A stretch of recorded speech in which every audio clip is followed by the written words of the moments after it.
let me go ahead and call our meeting to order. Do we need to call roll?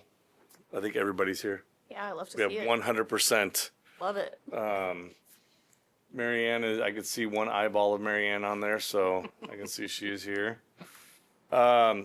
Meeting minutes from the November 17th meeting. Has anybody had a chance, or everybody's looked over, did anybody have any changes, amendments? If not, I would accept a motion to approve. I'll make a motion. Second. All right, I have a motion, a second. All in favor? Aye. Aye. Any opposed? Public comment of items not on the agenda. We don't currently have any public commentators, although I know we are supposed to have somebody else. And it looks like the individuals we're going to talk about SNAP are not here yet. Do we need to make a motion to table that till later? Or can I just move him up the Okay to move agenda? ahead. Okay. So we're going to go ahead and jump to agenda item number 5, which is the housing inspections overview. And we have Stan here from the senior housing inspector from the city of Iowa City, who is going to give us an overview of housing inspections. Great. And there's a packet in your agenda a packet of stuff in the packet. There was? I put your guide in there. Oh, guide to. Do Successful inspection. Hello. Maybe not. you want to do this first? Or do you want to go? Up to the chair. We've already got you going. All right. Go ahead and So, Stan Laverman, I'm the senior housing inspector for the city of Iowa City. I've been employed by the city for over 20 some years. Started out in the finance department. Actually, I started out as an intern here in economic development. Really appreciated working at the city. Worked in finance, in the utility department. So if your water was shut off or your car was towed, you got to come talk to me first. And then have worked progressive jobs through neighborhood and development services, worked as a scheduler for the inspectors, worked as an inspector, and now oversee the inspection work group. So a lot of time. It's amazing how quickly it goes. So a little bit about housing inspection and our work group. We have 5 inspectors that handle systematic rental inspections, the inspections for the housing authority, and then any housing complaints that we get. In addition to the 5 inspectors, we have 2 inspectors that are dedicated directly or for code enforcement. So tall grass and weeds and snow on sidewalks, cars parked where they're not supposed to. We still have 1 scheduler that helps assist our inspectors get the schedule out, and then myself. Take care of the easy stuff first. We deal with over 2,500 complaints a year in the city related to, currently we're dealing with snow on sidewalks. In the appropriate season, tall grass and weeds, trees, encroaching on the sidewalk or on the road. say 2,500 complaints? 2,500 complaints a year, roughly. Yeah, it ebbs and flows a little bit. All of those complaints are generated by the public.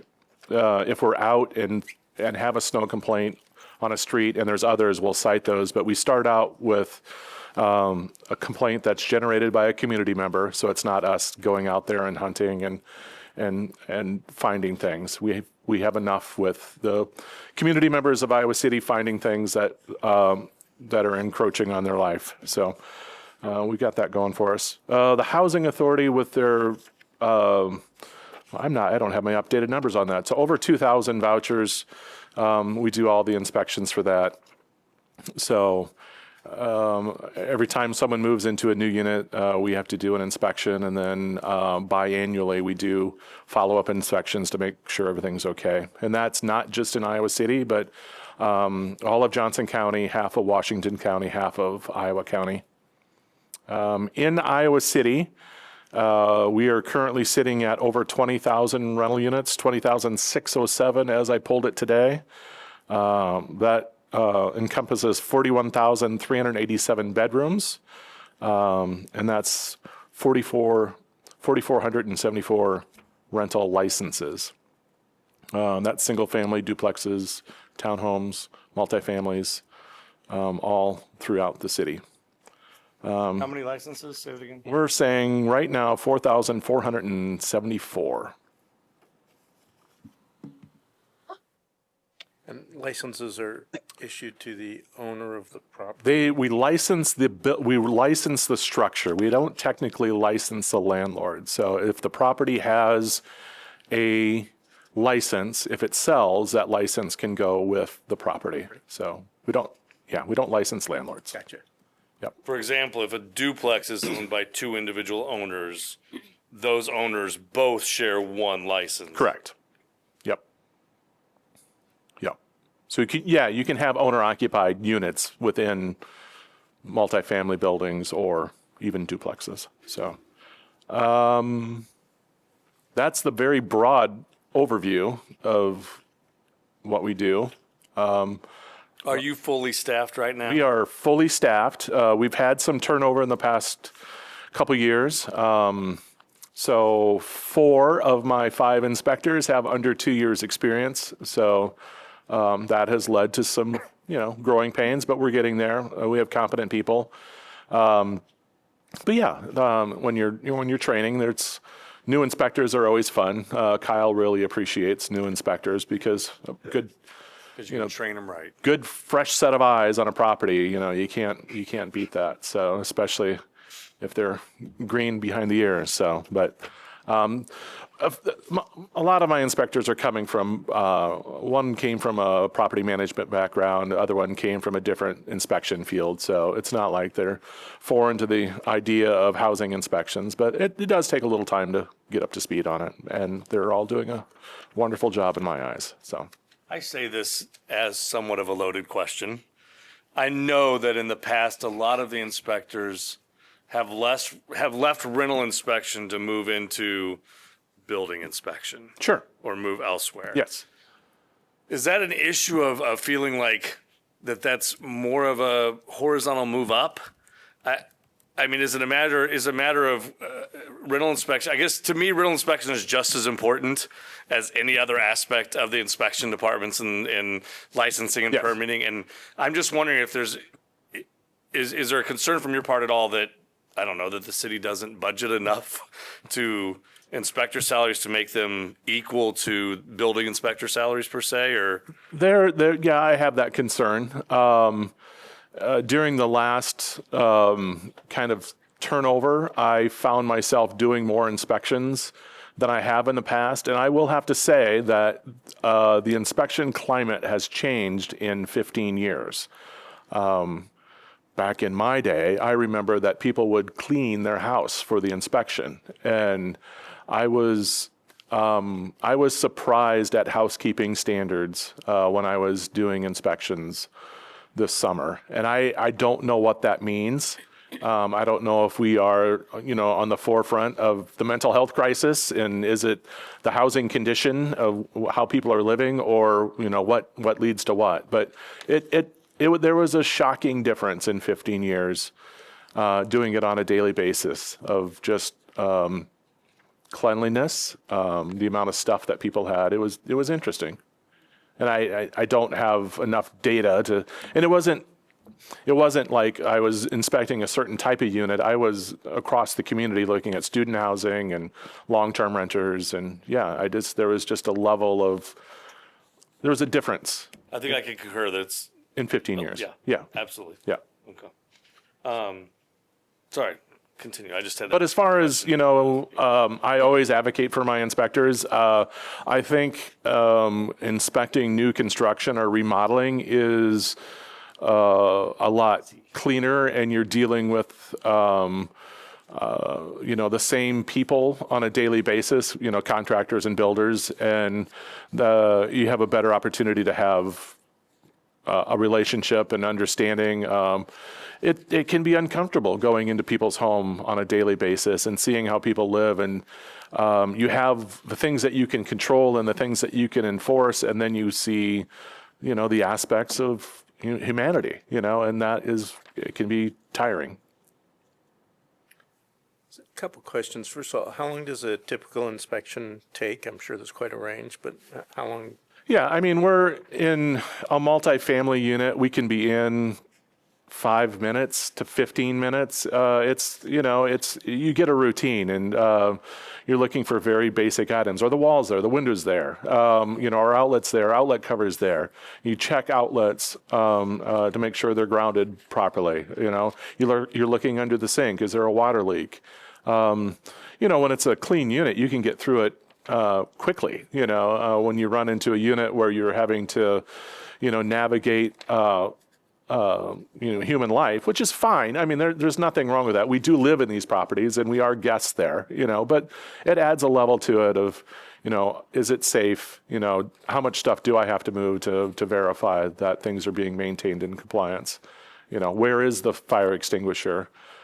Typically, we're finding them under the sinks. They have to be mounted, and that's easy. But there's times they get, maneuvered in different places. And right now, we're on a cycle with smoke alarms where there's not a lot to check. We're coming up on 2028, where in 2008, we required smoke alarms in bedrooms. Smoke alarms are good for every 10 years. So we're going to know in 2028, we're going to start seeing smoke alarms that we're going to have to verify. How old are they? Are they 10 years old, or did we miss them and they're far older than that? So, yeah. All of those things weigh into it. And then you get to the exterior, on well-maintained properties, it's easy to look and do a visual inspection and see everything's fine. But then you get into other properties where, you have deferred maintenance and you have decks that are, how much is it wear? How much is it? Have they exceeded their lifespan? And making that call, it's a judgment call at times, and you don't want to miss it because we've had some instances where, staircases on multifamilies have, failed and people have gotten hurt, and that's not a comfortable feeling for an inspector. So you want to be diligent in your position. Yeah. And one more question. What proportion of the inspections result in a violation? That's a good question. I would say First violation or follow-up violation? I was going to ask about those two. I think we get through at least half of them that we are dealing with property managers and owners that understand what we're looking for and have, went there ahead of time and done a pre-inspection and made sure things are taken care of. We're in that inspection cycle where we haven't brought anything new in for a while either. In the previous years, we implemented radon testing and mitigation in single family and duplexes. So that led to some higher violations just because we told people just wait until we're there and do it then, so we don't overload, the radon systems in the community. So, we don't do all the inspections at a certain time. It's systematically throughout the year. So, and again, we haven't had any major code changes. So most of what we're doing is pretty redundant and people know what we're looking for. Missing, smoke alarms down and things like that are very common. So. Do you see any major code changes that you would like to see implemented coming anytime soon? 2028, we're going to go to sealed batteries for smoke alarms because that's, going to be a requirement. It is a requirement from the state, and we're going to implement it on the cycle where it makes sense, as opposed to having people change out smoke alarms that are 8 years, have them change out at 10. We'll get there. In newer construction, you have arc fault breakers in the bedrooms. I don't see us going retroactive on that. We did go retroactive at one point for GFCIs in kitchens and baths just because of the increased safety that provided. But it would take a little bit to go arc fault breakers and outlets in other places. We talk about 20,000 or 4,473 rental permits and 20,000 rental units. I mean, obviously, those are the individuals who are out there actively doing the permits, following the rules. Yep. Have you guys ever had any kind of estimate of what you think may exist as far as unlicensed units that still exist in the city? Yeah, I think we have some single families out there that are operating unlicensed. We do tend to catch them in snow season when people aren't shoveling their walks, and we verify that, oh, wow, the tax records are different from you know, what the actual address of the building is. So then that leads to questions. So And that's your guys' primary, right? If the mailing address on the assessor's side or mailing address. we have for our the county ways. is- Yeah. There's other things that we use. There's utility records and things like that. So it would be nice to be able to go through the city utility records and do a dwell and compare. And as we get our inspectors up to speed, that will be one of those things that is on the back burner that we will make sure that we have everybody in compliance. The state has done some interesting things as well, though, with short-term rentals, where they've essentially said that anywhere residential is allowed, we have to allow short-term. So But they still have to have a permit. Or no, not anymore. we are registering them. Technically, it's not a permit because we can't charge an additional fee for that, but we are registering them just so we have that information on file. And even though we're not getting paid for that inspection, I feel it's an important part of our community safety to make sure that the short-term stays in our community have been looked at and meet basic housing code, make sure they have smoke alarms and fire extinguishers, make sure they're putting people in habitable areas.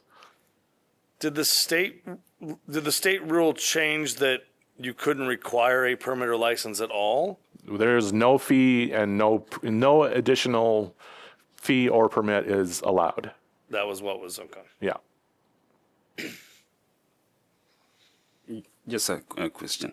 I was wondering if the city has a regulation on reporting on data, or to just make sure that we are complying to some of the either state or codes. What I mean, I know you are really short-staffed. I see only one person helping you with scheduling. So data and information is probably problematic for you because you have to go there working every day. But at some stage, to make recommendations, look for loopholes and problems. There could be a situation where somebody wants to look at where are the patterns of violations, in which areas, parts of the city, which communities, and things like that. So that's when I might be interested in looking at that. I'm not saying that there's anything out there, but just to be sure. So do you think that we might think about helping you? This, the way you are short-staffed. So we're pretty efficient in what we do, and if you look at our staffing in comparison to other communities, we're actually probably the leader in that area. If you look at other communities, other college towns in Iowa City or in Iowa, and other cities our size, we're well staffed, honestly. When we had the change in the occupancy standards in 2018, we added an additional inspector. So I really can't say that staffing is an issue. There are certain things that will slow up our inspection cycle, and training new staff is one of them. So once we get through that, I feel confident we can handle the workload. And as far as reporting, the state does require that jurisdictions over 20-some thousand people have a systematic rental inspection program. There's a number there, 26. I should know that, but I don't. But that's as far as they go. There's not any reporting standard for violations or inspection schedule or that. So. And if you look at our inspection schedule, we are by far the most robust inspection schedule in the state. You look at even our neighboring jurisdictions, we're probably in our properties 2, if not 3 times as often as our neighboring jurisdictions. So the scheduling, is it the property owners or those who have the license well informed about this well in advance, or is it random? Mixed up so that systematic. So they have an idea of when it expires. There is a grace period. But yeah, they know when we're coming. But at the same time, we respond to complaints from community members as well that things aren't being taken care of. And we're happy to go out and investigate those complaints as well. So, can I ask, what's the average turnaround time from like complaint to being able to? We'd like to have things done in 30 days. But again, you get into things, is it a missing smoke alarm? A missing smoke alarm should be replaced in 24 hours. You know, are we going out in 24 hours? No, we're not. But that is what you're supposed to, replace those in. So, but typically 30 days. After 30 days, then we start looking at, what are we looking at? Is it painting? Well, if we cite painting now, it's going to be a little longer than 30 days. So, I work in a county, different county, that a few years ago, there was a building collapse, multifamily that resulted in, death and a lot of destruction. After that, the city had come in and closed down various multifamily buildings after failed inspections that were a surprise to nonprofits.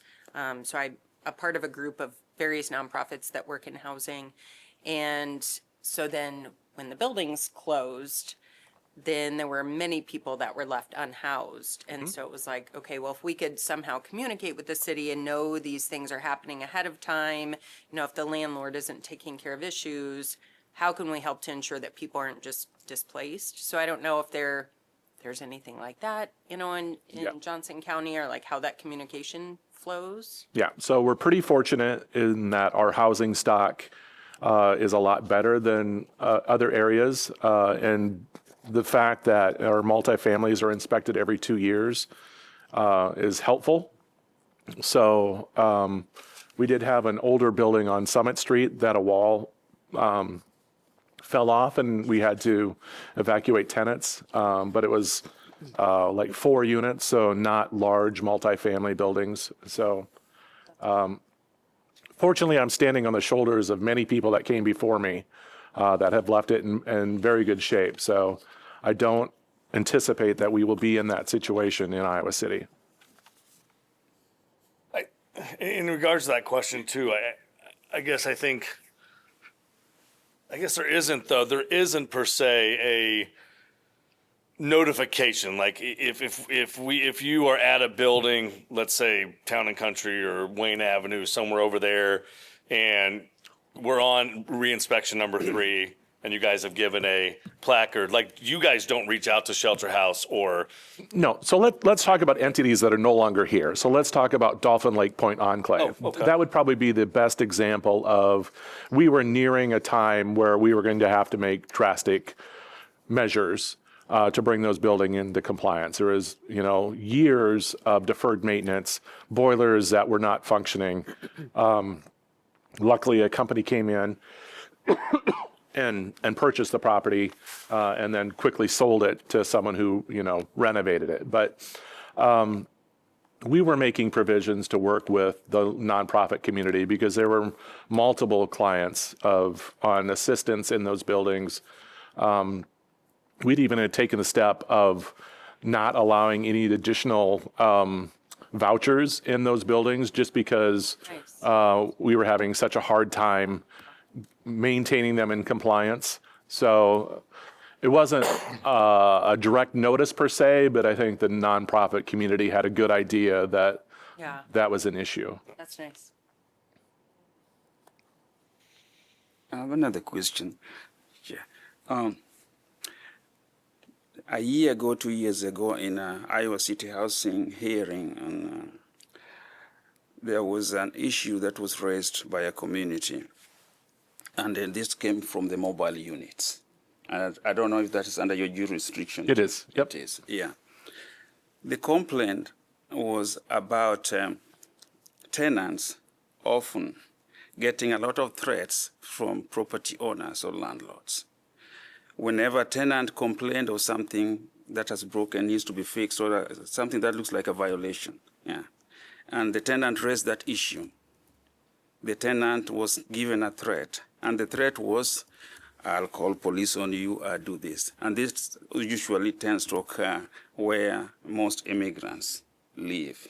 Right, and you're referring to mobile homes? Yes, mobile yeah. homes. So that mobile homes are an interesting animal, honestly, in that typically the tenant has some sort of ownership in the mobile home itself and how it's structured. They're sold on contract.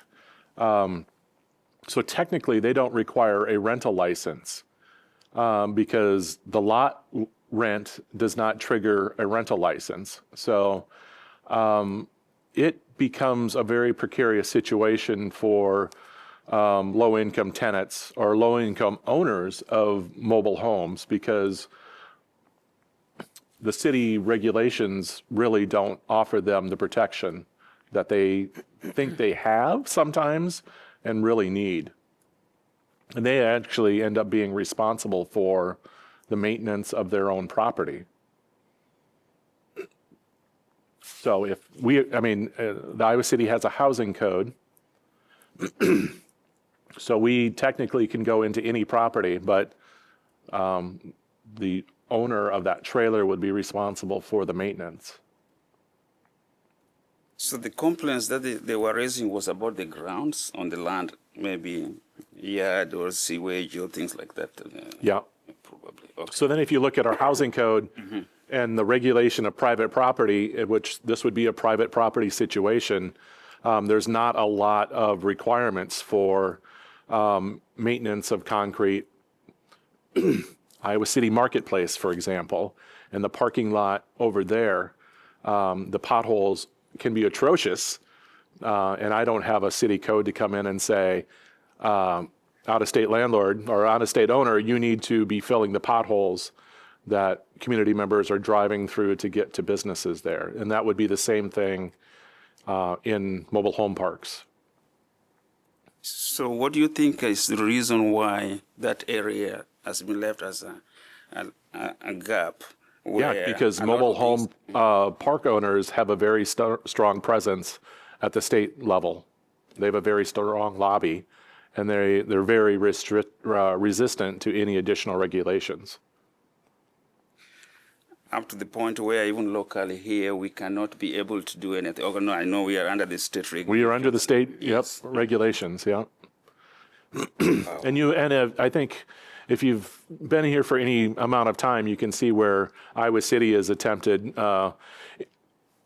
interesting ways to regulate what they consider their issues and have the state come in and say, you can't do that. So we did rental permits percentages of neighborhoods for a year, and the state quickly came in and said, you can't regulate that way.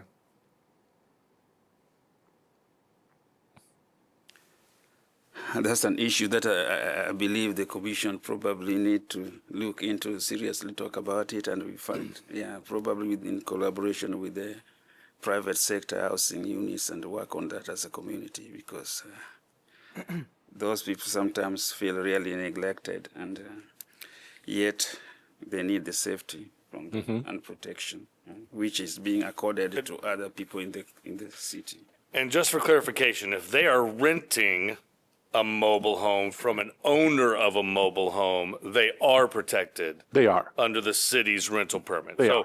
if they're just renting, if they're paying a landlord who owns that mobile home, who then pays lot rent to somebody else, they would be, and that's something that absolutely they should.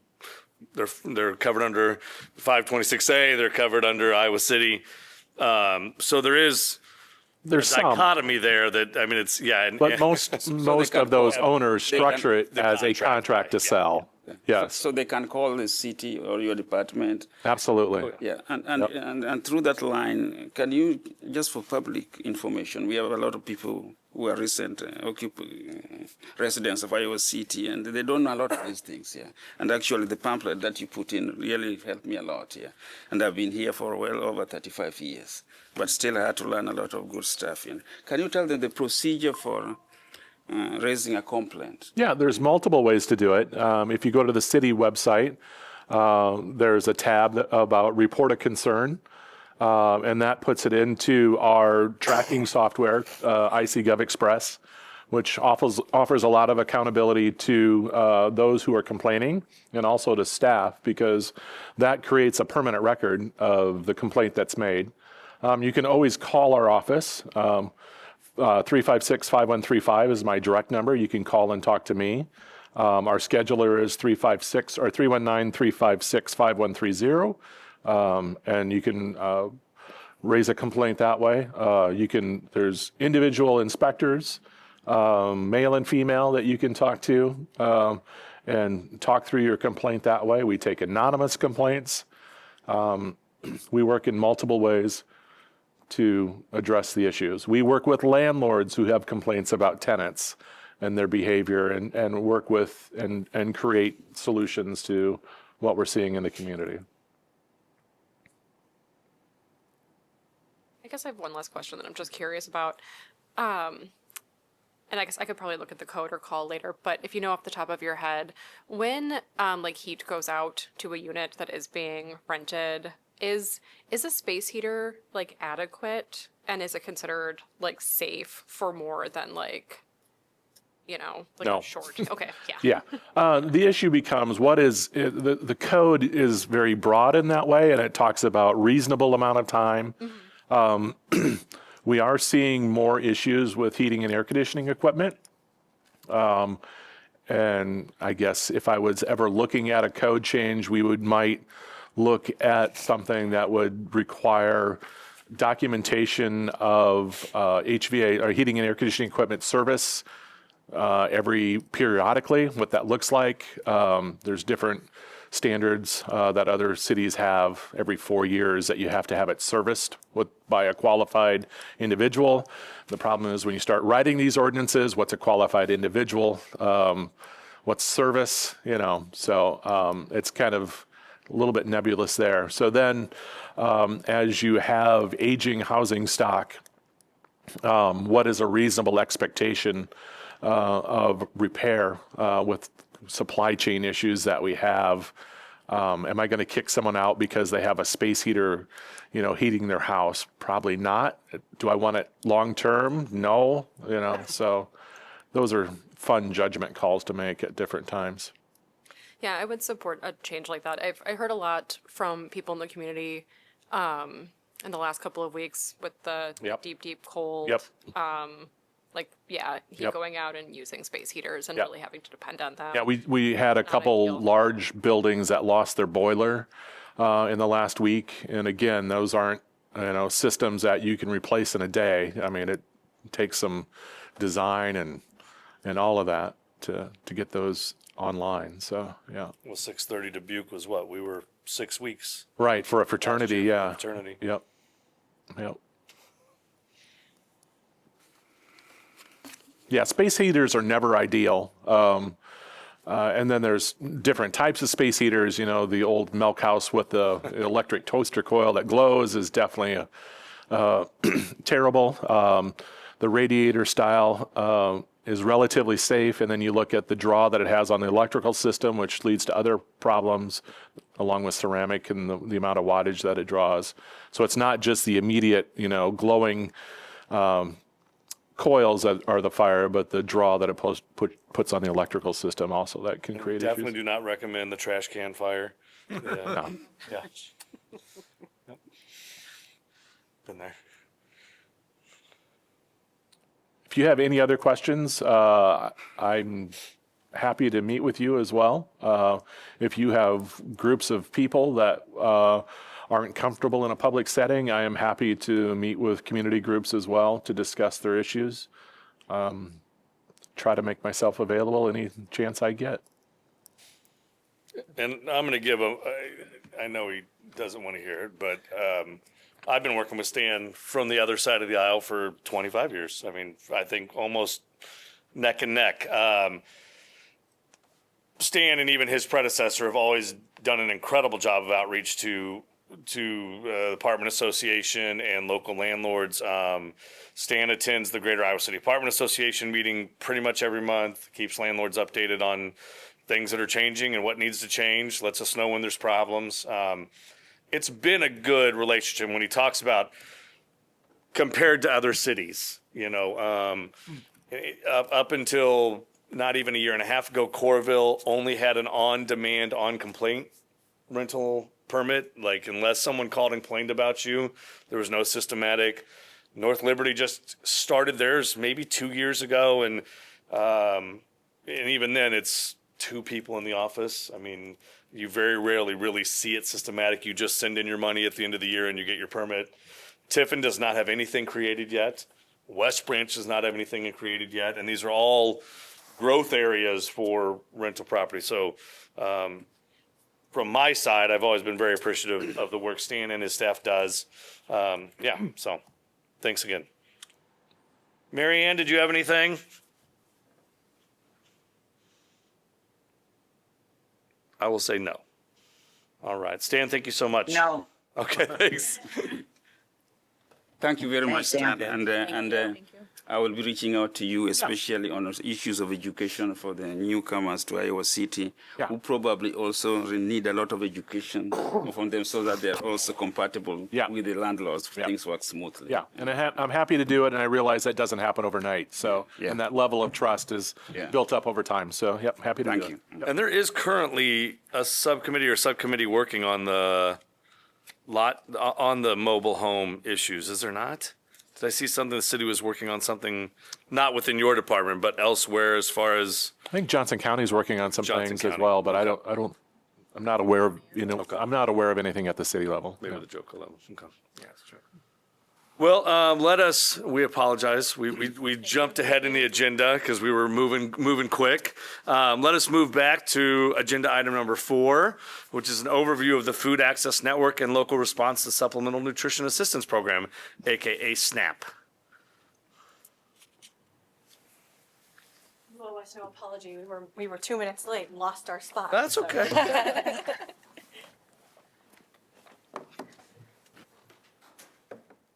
All right. Well, thank you for having us tonight. Thank you to the city staff for inviting us. Again, Hello. we had zebra races. We had zebra and races pancakes the on other Friday. day. Yes, we did. I'm Emily Meister. I'm from United Way of Johnson and Washington Counties. I'm here with Nikki. Hi, I'm Nikki Ross. I am the director of Table to Table and a partner in the Food Access Network. All right. So just kind of some quick context. We're here tonight as a follow-up to a presentation that Nikki and I gave together about a month ago to City Council regarding the SNAP disruption. At that time, it was still during the pause. So it was before SNAP benefits were reinstated for our community members, which totaled $1.7 million per month is what the SNAP benefit amount is for Johnson County. They have been reinstated now, but the impacts have continued, and so we'll talk a little bit about that more. But the other goal tonight is just to tell you a little bit about what our community's response looked like and how the infrastructure that already exists helped inform that response and make it more effective. Yeah. So I'll get us started to describe, I'm sure it would have been hard to miss the situation that happened with SNAP in November, so I'm sure you're aware of it, but I'm just going to give a quick rundown of that and then what that looked like among the Food Access Network. So as you know, during the government shutdown, they chose not to fund SNAP in November. We had there was some talk about it for a couple of weeks, but really, about 5 days notice of that happening. And so we expected that all of those folks who are serving pantries and hot meal sites and other ways of feeding folks were expecting a big influx at the loss of those SNAP dollars. And so what we did see was an immediate increase in pantry use, and that actually started the last week of October, as folks anticipated losing their benefits. There was some confusion about whether even the benefit that was already on the card from October would stay or would remain, or if it would be gone for purchasing. We did get that cleared up sort of at the last minute, but there was quite a bit of concern. The other thing to know is that in general, SNAP benefits often don't last families the whole month anyway, so food pantries often see an increase in need toward the end of the month as folks are filling that gap. And so we were able to collect data that showed that we had an increase in the last week of October and the first 2 weeks of November. The SNAP benefits were paid toward the last of those 3 weeks, toward the end of that second week in November. We saw a 24% increase in the number of visits to food pantries. a sometimes 100% increase in number of the usage of meal sites, so Agape and the free lunch program.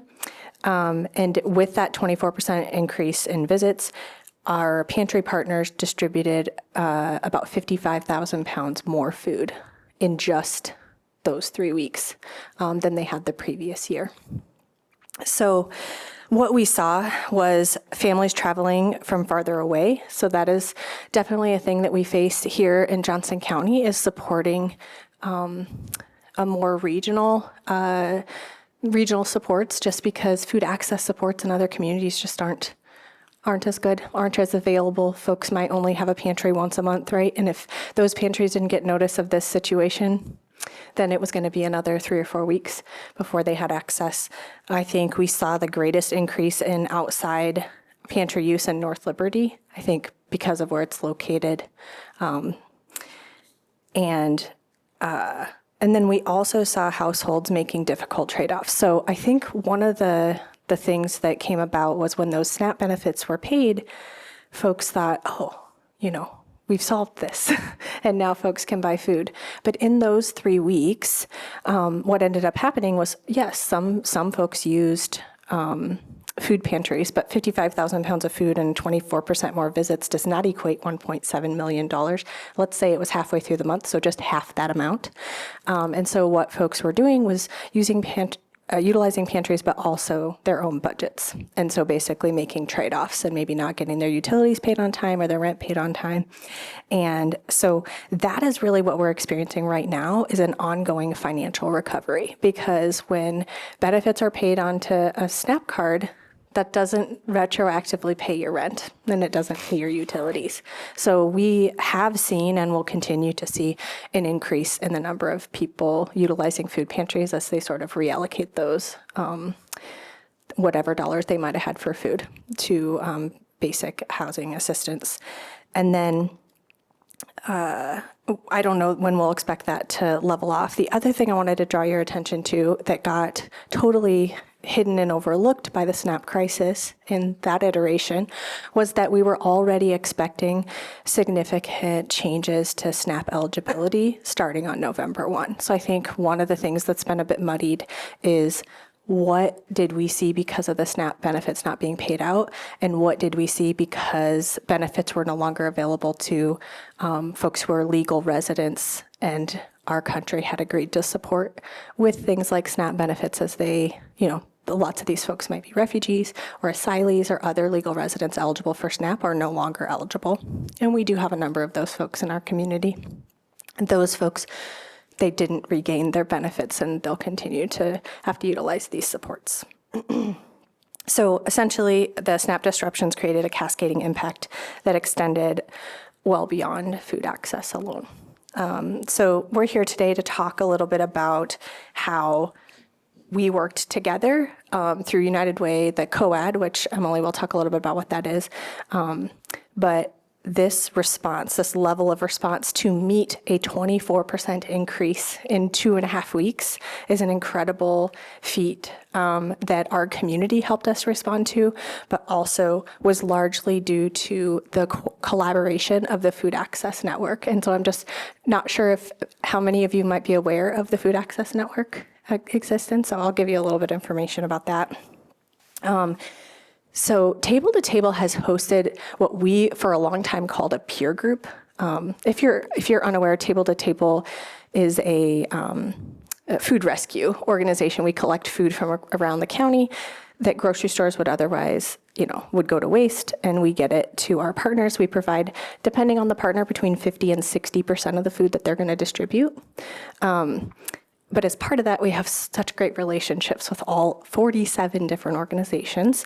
And so we will host these peer groups of pantries and meal sites to just meet up regularly and work out challenges. Well, in January, when some of the things from the federal government started coming down in terms of changes that were affecting our operation, things like limitations to free USDA foods that we had access to, our community partners said, I think we need to do something more formal, and we have to be able to contingency plan for the loss of USDA foods, SNAP benefit loss, like all of these things. And so We formalized in January a standing network of food pantries and food access organizations from across the county.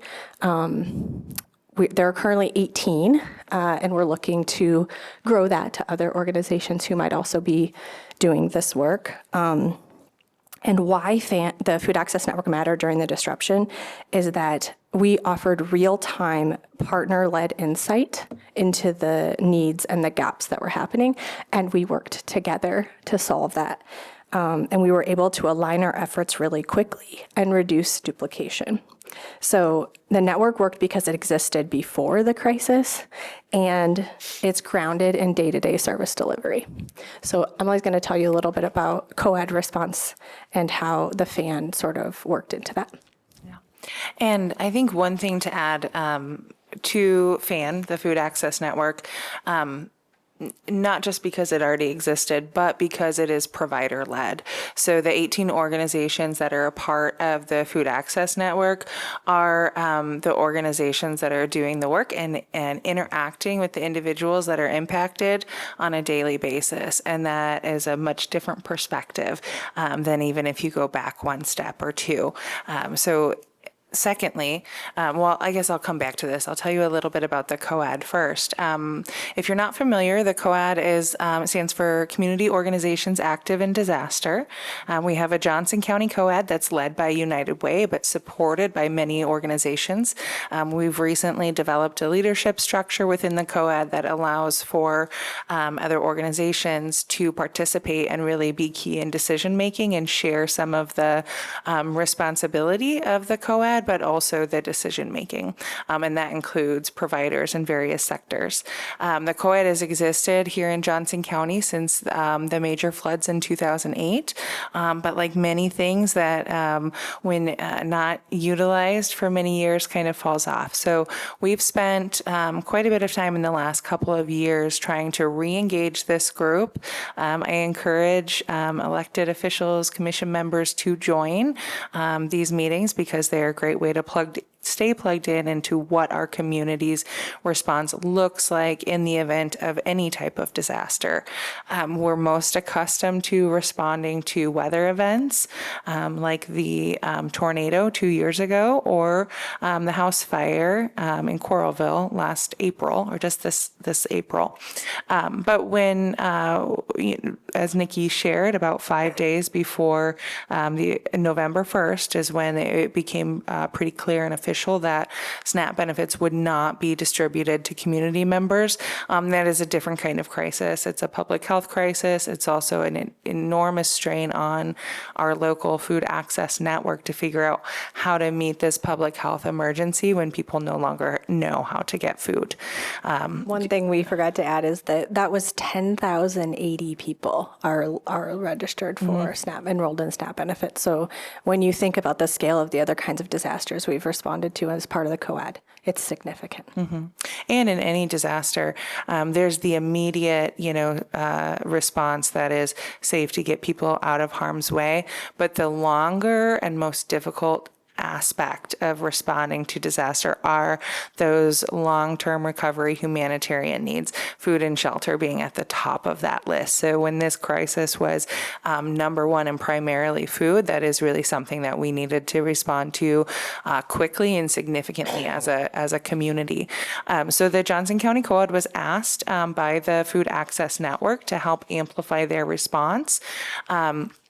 And I think, as Nikki stated with the Food Access Network, that it worked because it already existed. That's really the same philosophy and goal of the COAD. The group meets on a quarterly basis with committees operating in between to ensure that we have plans, we're well connected, and everybody is already working together so that we're ready when something happens. Because Johnson County FAN was already in existence, that meant that either myself as just a United Way representative or as part of the COAD, we weren't reaching out to 18 different food access networks, food access organizations, in Johnson County, and trying to figure out how to align those goals. They're not going to be exactly the same.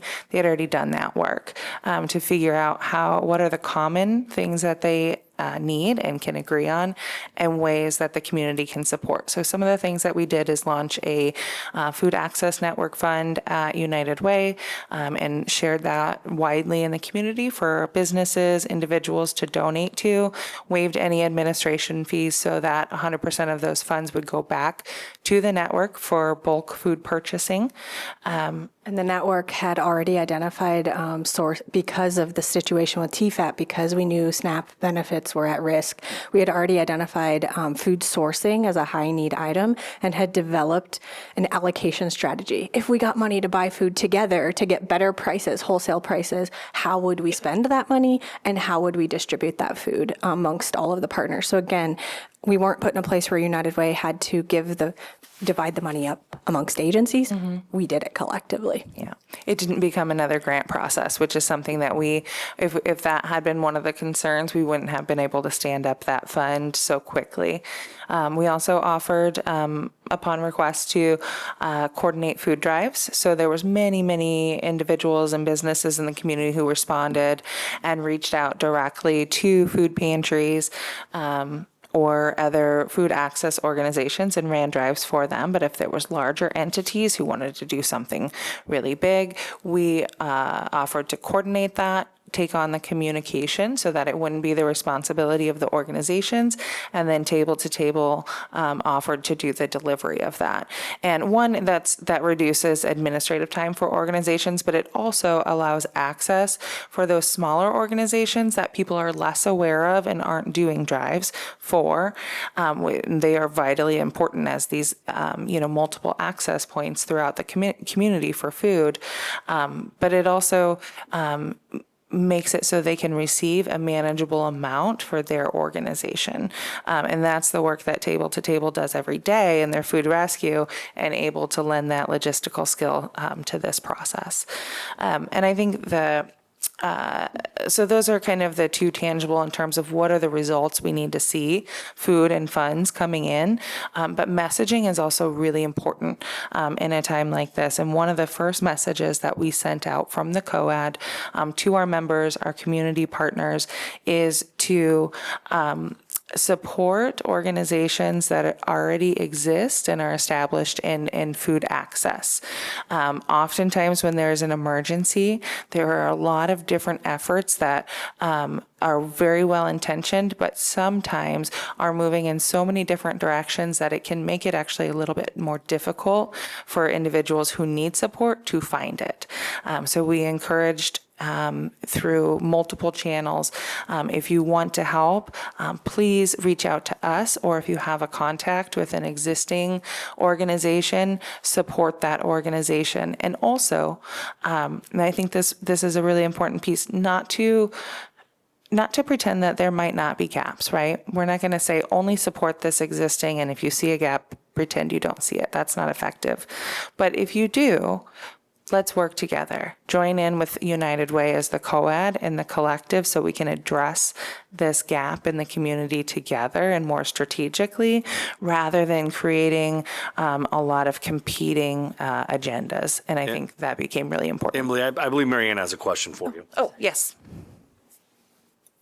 Thanks. So with the Food Access Network and the changes in the SNAP program, have you also seen impact of the ending of AmeriCorps?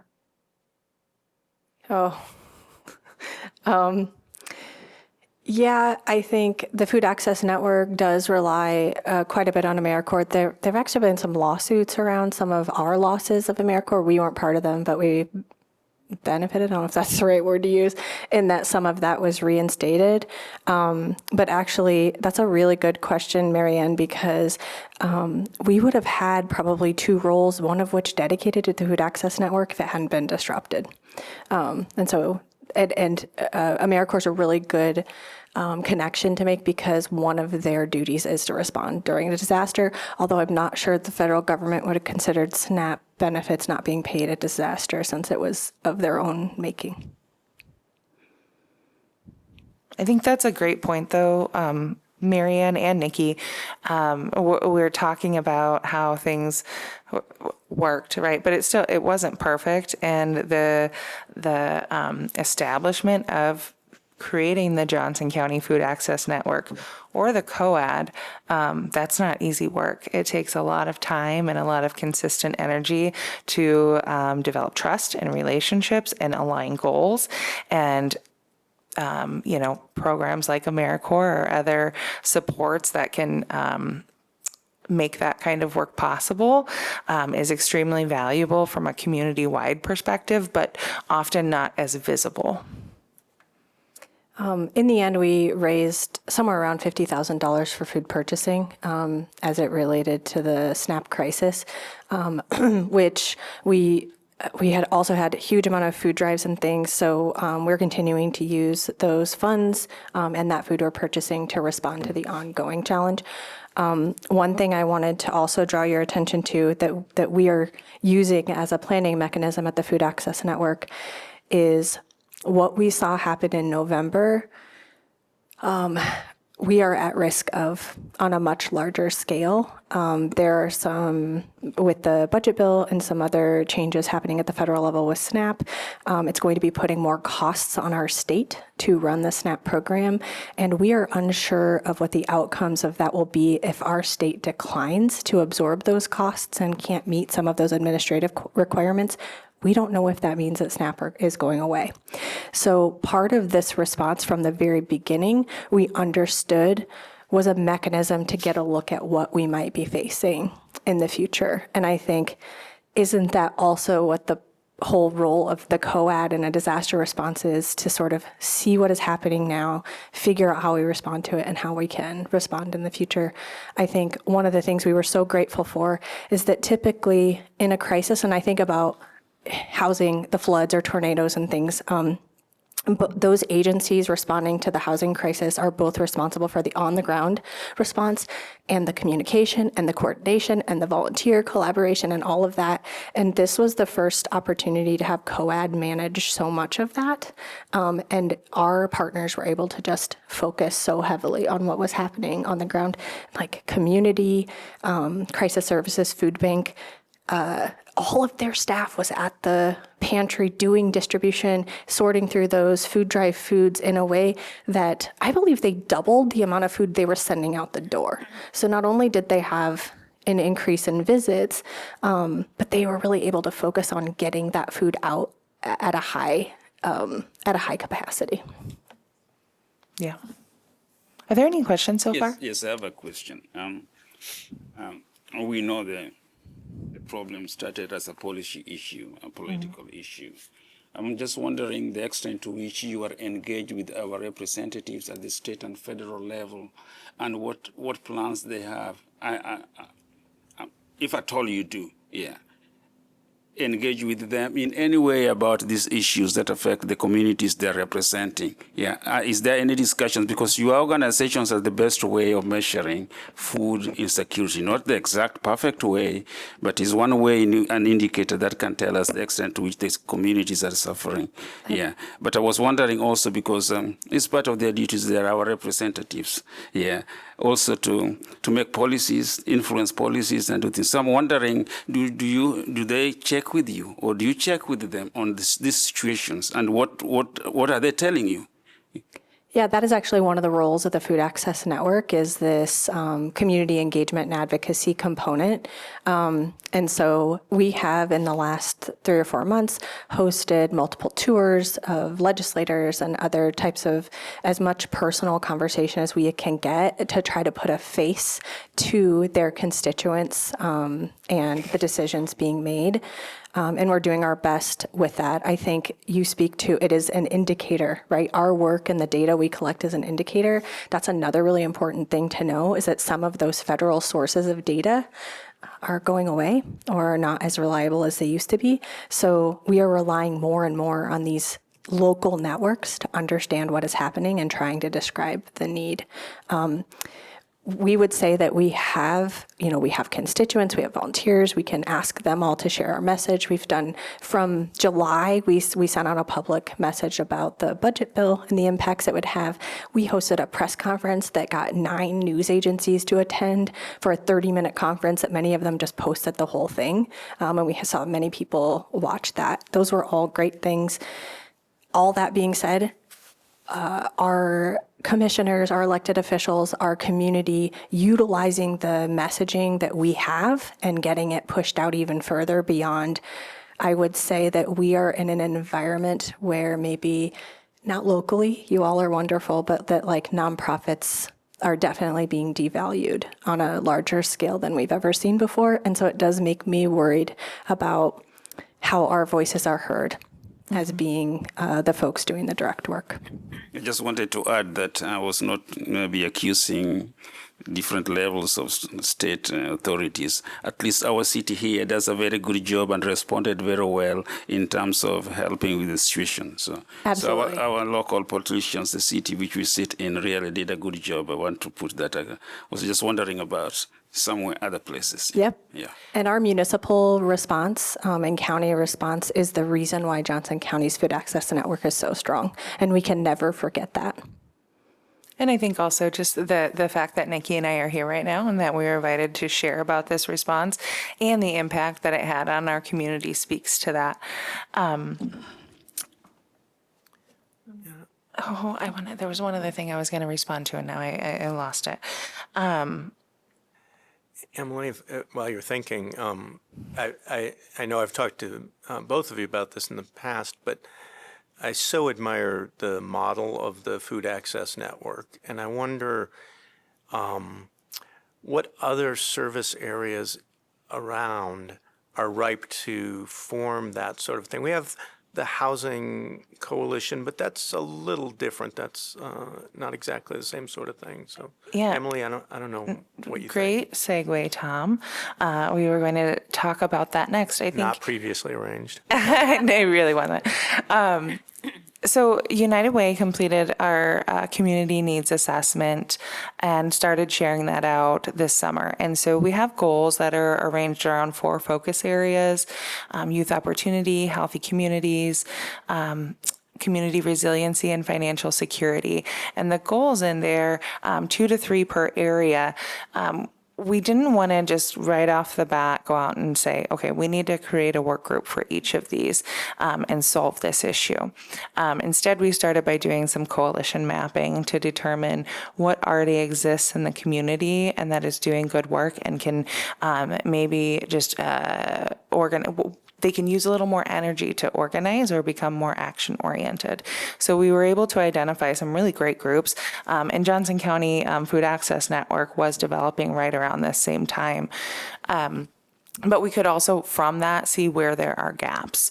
So that's some of the work that we're doing right now from a specific issue area is infusing some energy and maybe some action into groups that already exist.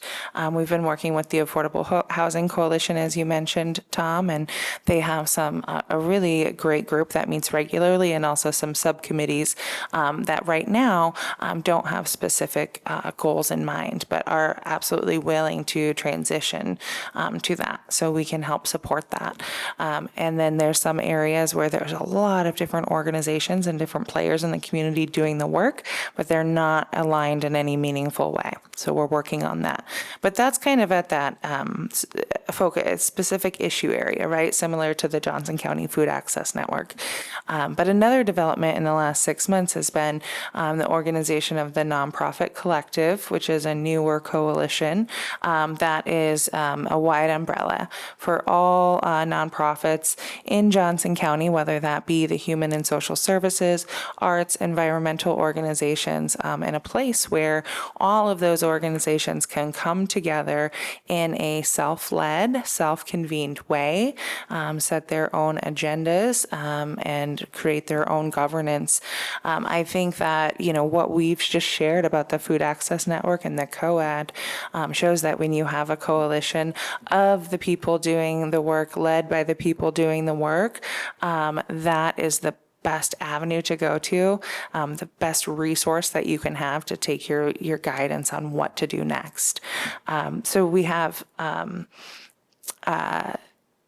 kind of in the process of developing some concrete goals for that collective. United Way, I'm just one member of that and are at the exact same status of every other nonprofit organization in that group. But we're working to come together and present at the joint entities meeting in January. The next one is January 12th. It's all the municipalities and the county and school board. And we're really hoping to see a great turnout from our elected officials and our city officials, and be able to present this collective as a functioning organization that really can help guide and then break down into those issue areas as needed. And I think Nikki probably has some more to add about that.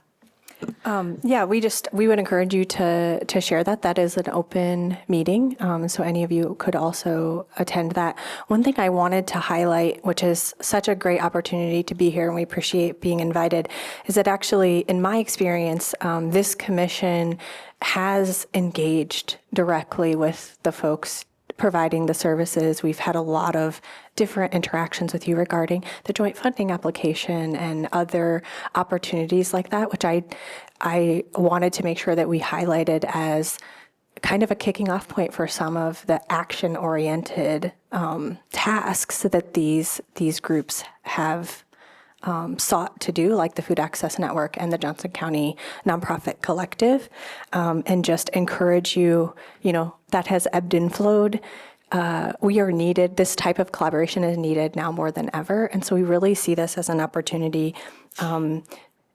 We'd love an opportunity in the future as we talk about funding, as we talk about ways to support the community, to invite the Johnson County Nonprofit Collective and to those folks doing that work to speak to you, to do some a better cross-sector understanding of what is happening, so that you can strengthen your knowledge for funding recommendations and other action-oriented recommendations. Talking about funding recommendations, Food Action Network, this will not be its own 501c. No. We're not going to see it. No. Okay, so The whole point of it is to be a collective voice. that's fine. I was curious if we would see, instead of CDBG, individual requests coming from Table to Table, United Way for similar. Obviously, there are a handful that we get that we often have to feel like we're having to carve out. Yeah. Who We gets this part of the pie, literally. Yep. I didn't know if the Food Action Network would take over as So the Food Access Network did, through sponsorship of the Coralville Pantry, apply for funding from the county that was part of that emergency hunger relief funding. And we did that because of the success of the SNAP response. We basically said, that was one-off funding. We're not competing against each other. And we said, give us money to buy food and we'll do it together and we'll allocate it together. But you don't see that happening. No, with because CDBG, this is Johnson County. legacy funding stuff. The Food Access Network is Johnson County as a whole. Our goal is to bring funding in that's not available locally. Okay. Yeah. I think in addition to that too, so this was funding specifically for food, right, and this specific need. But in the other funding that exists in the joint entities, it's generally more operational in focus, and organizations have a lot different needs there and different programs that they support. I have a question. This is outside the emergency period, SNAP period that we are experiencing now. Just wanted an idea on how well you do. The population of Iowa City is growing. It's growing in terms of different varieties, different needs for different types of foods. Mm-hmm. Sometimes not canned food. Sometimes somebody wants just to cook their vegetable, do something. Yeah. And I was wondering, how well do you cope up with the demand? Is the demand getting too much lately in the last 5 years, 10 years, something like that, about those kind of needs? Yeah. Oh, my best example, the answer is yes. And my best example is that Table to Table between 2017 and 2019 doubled the amount of food we were recovering. And there was like a tipping point there where sometimes, actually Emily worked at Table to Table at the time, and sometimes the vans our whole point is pick up all the food and deliver it all that same day. We don't have like a lot of storage, right? We just want it to go to partners. And sometimes those vans would come back with food on them, like because we'd increased it so much. So we added additional partners to take food, things like childcare programs and other places.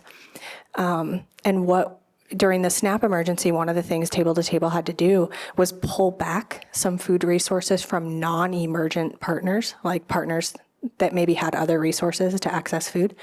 And that speaks to the growing need that we've always been able to expand and try to get food out in more broadly, and that the need has increased so much beyond this crisis that we're really being forced to make tough decisions. To speak to the idea of like the variety and the changing needs and what folks are looking for.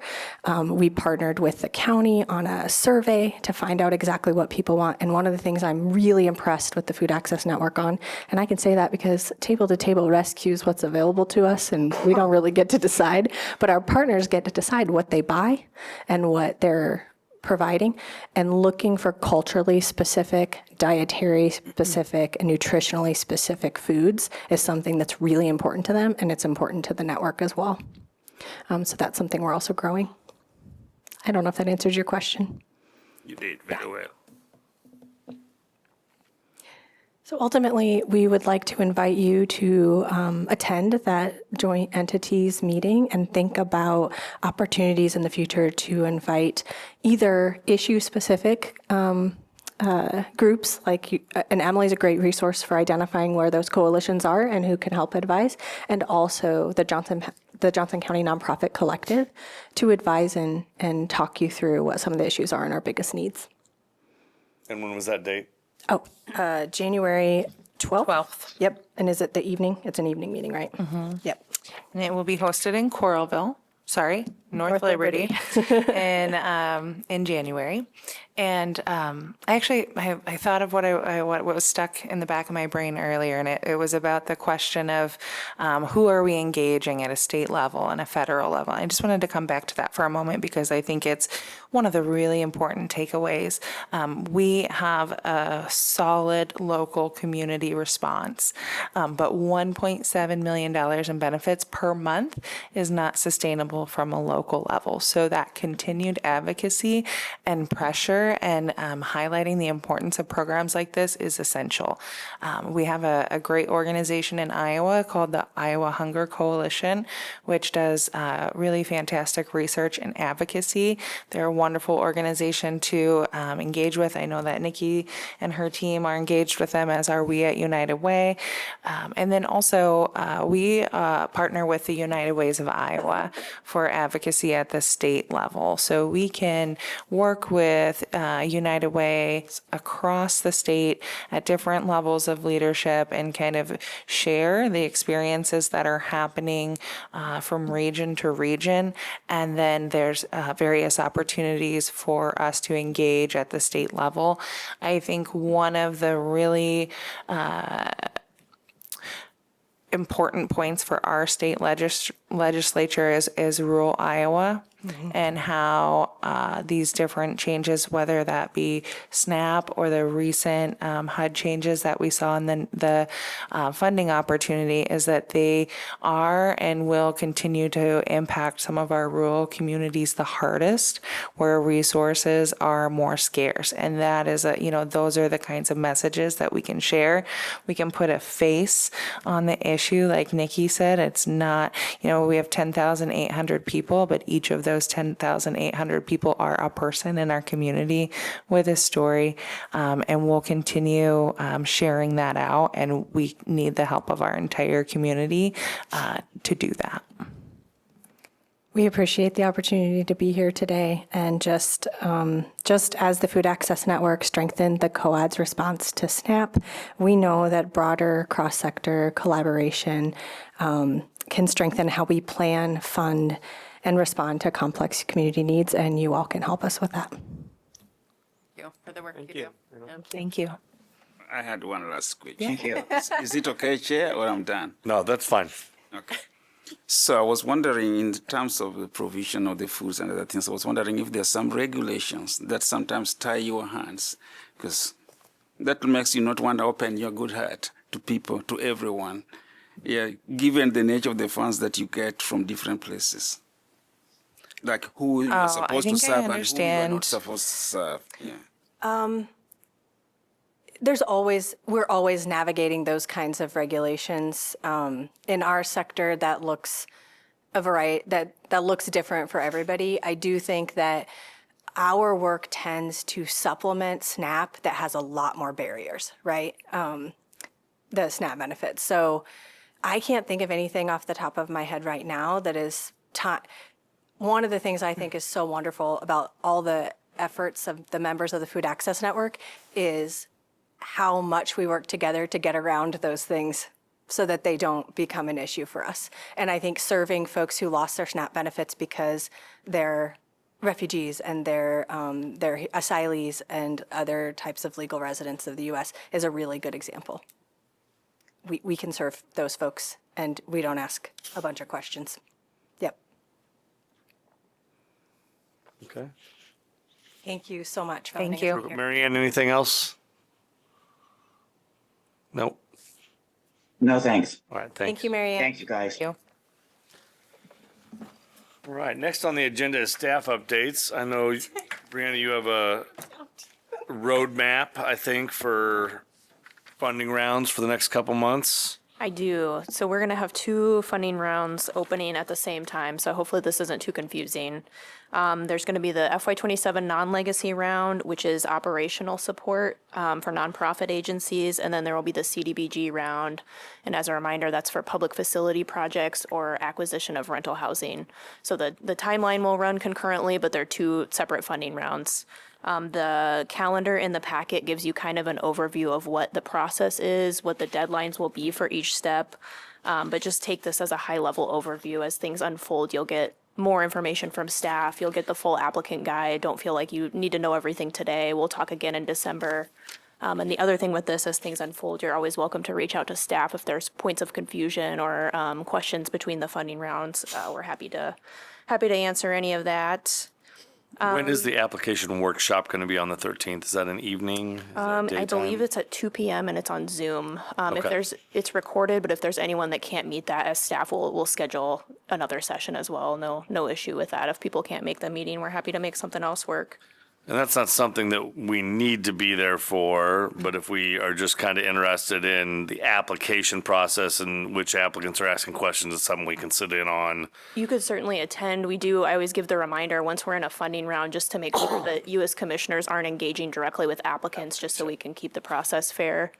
And then also if all 7 of you attended the meeting, it would be an issue of quorum, but not to say that you can't attend, you certainly could, or I could share the recording with you. However, that information would be helpful. We can do that. Okay, the next HCDC meeting, I just wanted to remind you, is January 26th, and that's the 4th Monday because of the holiday. Circling back to the calendar, does anyone have questions about just broadly commissioner responsibilities in this funding cycle, what that might look like? I might have some as we go along. Okay, yeah, please feel free to reach out if you think of anything. The last update I was going to mention was there's an update in the packet about a Habitat for Humanity project that was completed. They received FY24 funds, home funds, $80,000 to do down payment assistance at 2 newly constructed homes. So hopefully you took a peek at that. It's kind of fun to see the photos of the projects and know that that was 2 affordable homeownership opportunities that were completed. So that is all for me. And were those newly constructed homes, were there homes there that were torn down, or were those lots of new development? It was lots of new development. I'm not aware if anything was torn down prior I to just couldn't that. tell exactly where it was at, so I was curious from the picture. Oh, I could guess, but It looked new- it Whispering looked like Meadow, new I think. development, so I just wasn't sure. Yeah, I believe Whispering Meadow. Ah, okay. Okay. Commissioner updates. Anything from commissioners down the row? Amos, are you all questioned out? No. All right. Anybody? No? Mary Ann, any last things from you tonight?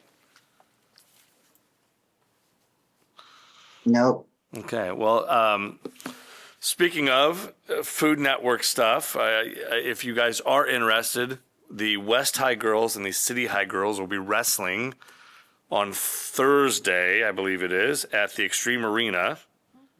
And canned food, you can get in free for an item of canned food. It's actually going to be, I think City High is wrestling maybe Linmar, and then it's City versus West, and then the Ukrainian and USA teams will be competing. It's again Extreme Arena. I think it's starting at like 5:45, 5:30, but a free canned food item. They're doing a food drive for free entry. So if you want to go see some women's wrestling programs, some girls wrestling programs at the high school level that are only about, I think, 3 years old. I think they just in the city. So anyway, that's where I'm going tonight. So if there's nothing else, I would love a motion to adjourn. I'll make a motion. Second, anybody? Second. All in favor? All right. Perfect. All right. Thanks, everybody.